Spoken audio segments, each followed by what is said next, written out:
Party ముందుకి. విశాఖ జిల్లా భీమిలి నియోజకవర్గంలో కలియుగ దైవం వెంకటేశ్వర స్వామి లడ్డూపై కూటమి నేతలు చేసిన దుష్ప్రచారంపై ప్రతికూల స్పందనగా వైఎస్ఆర్ కాంగ్రెస్ పార్టీ ఇన్ఛార్జి మజ్జి శ్రీనివాస్ ఆధ్వర్యంలో భీమిలి ఐశ్వర్య వెంకటేశ్వర దేవాలయంలో ప్రత్యేక పూజలు నిర్వహించారు. మజ్జి శ్రీనివాస్ మీడియాతో మాట్లాడుతూ తిరుపతి లడ్డూపై CM Chandrababu, deputy CM Pawan Kalyan చేసిన దుష్ప్రచారం అన్నారు.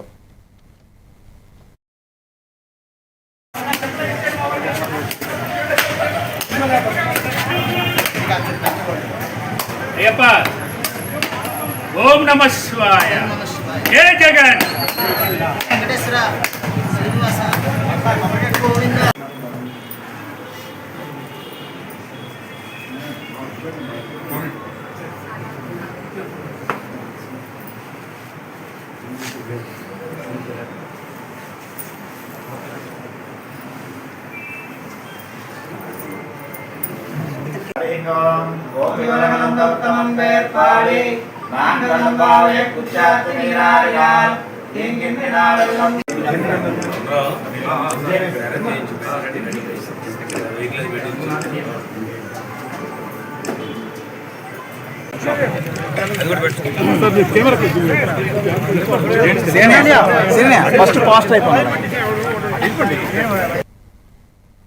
బాపట్ల జిల్లా కొరసపాడు మండలం గ్రామంలో ప్రభుత్వ